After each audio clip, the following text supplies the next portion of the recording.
Hello' সকলোৱে নমস্কাৰ গ্ৰহণ কৰিব। আজিৰ ভিডিঅ'টোত মই ইউপিএছ সন্দৰ্ভত এটা অত্যন্ত গুৰুত্বপূৰ্ণ আৰু ইণ্টাৰেষ্টিং কথা ক'বলৈ গৈ আছোঁ। আমাৰ বহুতেই ইউপিএছ আপত্তি এই কাৰণে কৰি আছে কাৰণ এনপিএছৰ নিচিনাকৈ ইউপিএছত আমাৰ নিজৰ যিটো জমা ধন তাৰ 60% ঘূৰাই দিয়াৰ ব্যৱস্থাটো ৰখা হোৱা নাছিল, যিখন আমাৰ প্ৰিলিমিনাৰী নটিফিকেশ্যন প্ৰকাশ পাইছিল। কিন্তু যেতিয়া কৰ্মচাৰীবিলাকে আপত্তি কৰিলে এইটো বিষয় লৈ, তেতিয়া ফাইনেল নটিফিকেশ্যনখনত এইটো ব্যৱস্থা ৰাখিলে যে ইউপিএছত 60% টকা ঘূৰাই দিব। গতিকে কৰ্মচাৰীসকলে পুনৰ বিবাদত পৰিল, এতিয়া কোনফালে যাব, ইউপিএছ ল'ব নে এনপিএছ ল'ব? বহুতেই ক'ব খোজে যে যিহেতু এনপিএছৰ নিচিনাকৈ ইউপিএছতো 60% টকাটো ঘূৰাই দিয়া হ'ব, গতিকে এনপিএছতকৈ ইউপিএছত লাভ হ'ব, কাৰণ 60% টকাটো ঘূৰাই দিয়াৰ পিছতো এনপিএছতকৈ বেছিকৈ ইউপিএছত পেঞ্চন লাভ কৰা যাব। কিমান বেছিকৈ সেইটো অৱশ্যে সকলোৰে ক্ষেত্ৰত বেলেগ বেলেগ হ'ব, কিন্তু বহুত বেছিও নহয়, সাধাৰণ বেছি এটা পেঞ্চন লাভ কৰা যাব। কিন্তু আজিৰ এই ভিডিঅ'টোত মই আপোনালোকক এইটো কথা ক'বলৈ ওলাইছোঁ যে ইউপিএছৰ যিটো 60% হ'ব আৰু এনপিএছৰ যিটো 60% হ'ব,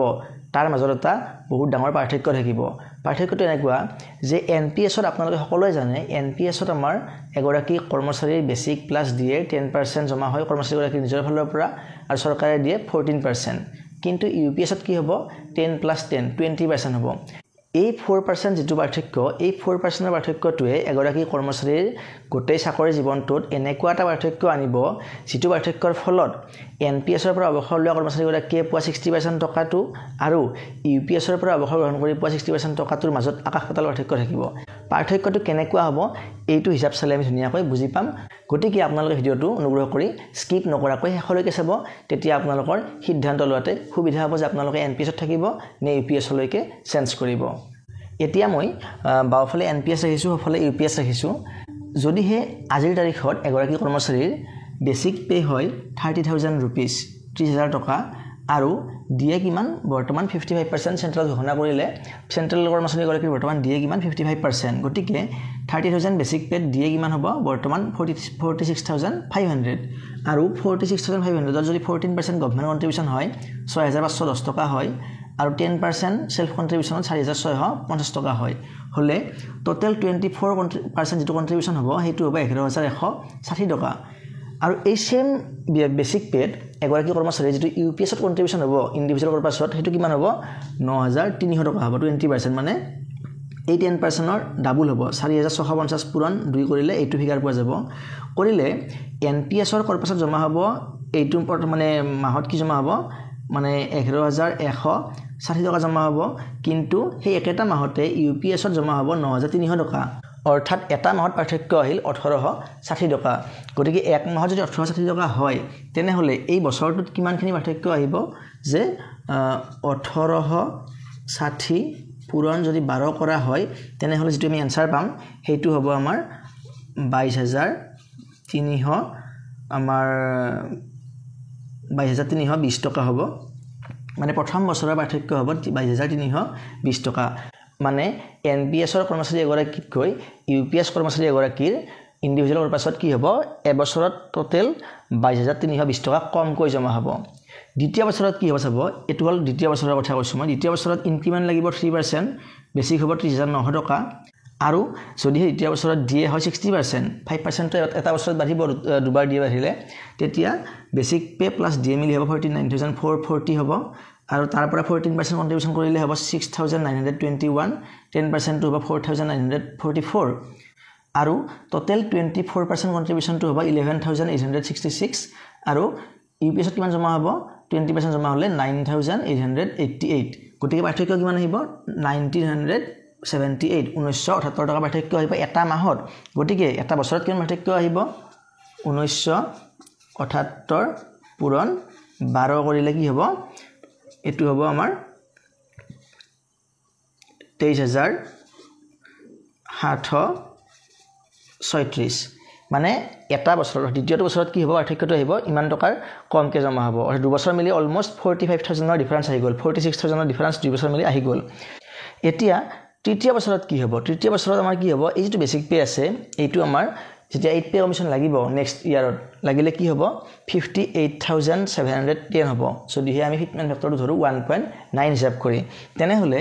আৰু যদিহে আমাৰ দিয়ে দিয়া হয় 1%, আপোনালোকে নিশ্চয় জানে যেতিয়া এটা নিউ পে' কমিশ্যন আহে তেতিয়া ডিএটো নিউট্ৰেলাইজ হৈ যায় আৰু 1ৰ পৰা ষ্টাৰ্ট হয়। যদি 1%ও দিয়ে তেনেহ'লে আমাৰ বেসিক প্লাস ডিএ মিলি হ'ব 59297 তাৰ 14% হ'ব 8301 আৰু আমাৰ 10% টো হ'ব 5930 rupees total 24% contribution টো হ'ব 14231 আৰু এই একেটো বেসিক পেতে ইউপিএছ ত জমা হ'ব 11860 rupees আৰু পাৰ্থক্য কিমান হ'ব এটা মাহত 2371 টকা যদি 2371 টকা এক মাহত পাৰ্থক্য হয় তেনেহলে গোটেই বছৰটোত কিমান টকা কমিব ইউপিএছ ত যে কিমান আছে আমাৰ 2371 পূৰণ যদি 12 কৰা হয় আমাৰ কিমান আহিব এনসাৰটো 28452 এইটো আহিব আমাৰ এনসাৰ অৰ্থাৎ 3 নম্বৰ বছৰটোত আমাৰ ইউপিএছ ত এনপিএছ ত কৈ সেলফ কন্ট্ৰিবিউশনত আমাৰ 8452 টকা কমকৈ জমা হ'ব ঠিক তেনেকৈ যেটো 4th ইয়াৰ হ'ব তেতিয়া পুনৰ 3% ইনক্ৰিমেন্ট লাগিলে আমাৰ যেটো বেসিক পে হ'ব হেতু হ'ব 60480 rupees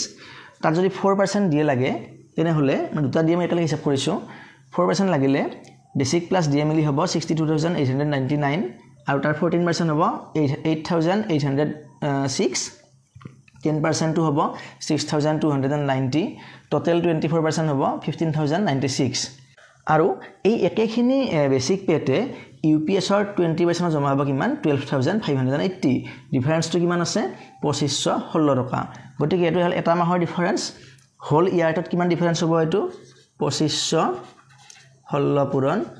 12 যদি আমি কৰো আমি এনসাৰটো পাম 30192 অৰ্থাৎ 4টা বছৰত যদি আমি হিসাব কৰো তেনেহলে 4টা বছৰত আমাৰ টোটাল আমাৰ যেটো পাৰ্থক্য আহিব হেতু আহিব আমাৰ অলমোস্ট 1,04,700 টকা মানে আপোনালোকে নিশ্চয় বুজি পাইছে যে এই যেটো ফিগাৰ ওলাইছে 1,04,700 টকা এইটো হল অকল আমাৰ ক্যাপিটাল নিজৰ জমা টকা ইয়াত ইন্টাৰেষ্ট যোগ কৰা হোৱা নাই এইখিনি টকাৰ ডিফাৰেন্স আহিব মাত্ৰ 4 বছৰত অকল 4 বছৰত আমাৰ এনপিএছ ত কৈ ইউপিএছ ৰ ইন্ডিভিজুৱেল কৰাৰ পাছত 1 লাখতকৈ বেছি টকাৰ মানে কি হ'ব ঘাটি লাগিব আৰু এইটো অকল মানে কি মূলধনৰ কথা আমি কৈ আছো ইন্টাৰেষ্ট ইয়াত যোগ কৰা হোৱা নাই এতিয়া এই যেটো প্ৰথম বছৰ আছিল আমাৰ এই প্ৰথম বছৰ যেটো এমাউন্ট আৰু এই যেটো চতুৰ্থ বছৰ যেটো এমাউন্ট ইয়াৰ যেটো ডিফাৰেন্স এই ডিফাৰেন্সটো হল আমাৰ 35% মানে ইয়াৰ পৰা ইয়ালৈকে আহতে আমাৰ 35% ৰ বৃদ্ধি হৈছে মানে সহজকৈ বুজিবলৈ হলে আমাৰ এইটো বছৰত যিমান টকা ঘাটি লাগিব 4 বছৰ পিছত আমাৰ তাতকৈ 35% বেছিকৈ ঘাটি লাগিব 4 বছৰৰ ডিফাৰেন্সত ঘাটিৰ পৰিমাণটো 35% বাঢ়ি যাব ঠিক তেনেকৈ 8 বছৰৰ পিছত আৰু কি হ'ব 35% বাঢ়ি যাব 16 বছৰ আৰু বাঢ়ি যাব এনেকৈ বাঢ়ি যদি হে এগৰাকী কৰ্মচাৰীৰ চাকৰি কাল হয় 25 ইয়াৰ্স তেনেহলে সেই লাষ্টৰ বছৰটো যেটো ঘাটি লাগিব সেই ঘাটিটো অলমোস্ট কিমান হ'ব 1.5 লাখৰ আশেপাশে হ'ব লাষ্টৰ বছৰটো আমাৰ ঘাটিটো হ'ব প্ৰায় 1.5 লাখ আৰু এই যেটো আমাৰ 1.5 লাখ টকা ওলাইছে এইটো হল যে আমাৰ 25 নম্বৰ বছৰটো হিসাব অৰ্থাৎ আমাৰ যেতিয়া চাকৰি কাল 25 ইয়াৰ্স চলি থাকিব লাষ্টৰ বছৰটো আমাৰ এনপিএছ ত কৈ ইউপিএছ ত এটা বছৰত 1.5 লাখ টকা কমকৈ জমা হ'ব মানে সেলফ কন্ট্ৰিবিউশন প্লাস গভৰ্নমেন্ট কন্ট্ৰিবিউশন মিলি গটিকে এটো মই একেবাৰে কিন্তু এটা কম হিসাব ধৰিছো ইয়াতকৈ বেছিহে ঘাটি লাগিব মই একেবাৰে কম ধৰিছো যিয়ে নহওক বাৰু এতিয়া প্ৰথম বছৰ ঘাটি লাগিছে কিমান 22320 টকা লাষ্টৰ বছৰ ঘাটি লাগিছে কিমান 1.5 লাখ টকা যদি এটা এভাৰেজ কৰি চাও তেনেহলে ঘাটিৰ পৰিমাণটো হ'ব আমাৰ 86000 পাৰ ইয়াৰ এভাৰেজ ঘাটি লাগিব আমাৰ এনপিএছ ত কৈ ইউপিএছ ত তেনেহলে 25 ইয়াৰ সাৰ্ভিস কালত আমাৰ অলমোস্ট নিজৰ জমা টকাৰ যেটো ঘাটি লাগিব হেতু হ'ব 21 লাখ টকা আপোনালোকে হেতু ভাবিবলৈ আচৰিত পাব পাৰে কিন্তু ঘাটি লাগিব কিমান 21 লাখ টকাৰ ঘাটি লাগিব অকল নিজৰ ক্যাপিটাল 21 লাখ টকা তেনেহলে 25 বছৰ চাকৰি কৰাৰ পিছত এই 21 লাখ টকাটোৰ ভ্যালু কিমানখিনি হ'ব পাৰে আপোনালোকে নিজে কল্পনা কৰি চাওক আৰু তেনেস্থলত যেতিয়া আপুনি এনপিএছ ৰ পৰা 60% টকা উইথড্ৰ কৰিব আপুনি যিমান টকা পাব আৰু এই একে সময়তে এগৰাকী ইউপিএছ ৰ পৰা অৱসৰ গ্ৰহণ কৰা কৰ্মচাৰী যেতিয়া নিজৰ 60% উইথড্ৰ কৰিব তেও যিমান টকা পাব তাৰ পাৰ্থক্যটো আপোনালোকে সহজে অনুমান কৰিব পাৰিব এতিয়া সেই ইউপিএছ লোৱা কৰ্মচাৰীগৰাকী যেনিবা আপোনাতকৈ পেনচনৰ পৰিমাণটো 10000 টকা বেছিকৈ পালে বা 15000 টকা বেছিকৈ পালে কিন্তু আপুনি যে 60% এমাউন্টত তেতকৈ বহুত বেছি টকা পাব সেই টকাখিনি ইনভেস্ট কৰি আপুনি সেই যেটো পেনচনৰ ডিফাৰেন্স থাকিব তাতকৈ বহুত বেছি পৰিমাণে আপুনি উপাৰ্জন কৰিব পাৰিব গতিকে আশা কৰিছো আপোনালোকে কথাখিনি বুজি পাইছে যদি এই ভিডিওটো চাই ভাল লাগিছে তেনেহলে লাইক এটা কৰিব আৰু আগলৈ এনেকুৱা ধৰণৰ ভিডিও পাই থাকিবলৈ আপোনালোকে চেনেলটো সাবস্ক্ৰাইব কৰি ল'ব পাৰে ধন্যবাদ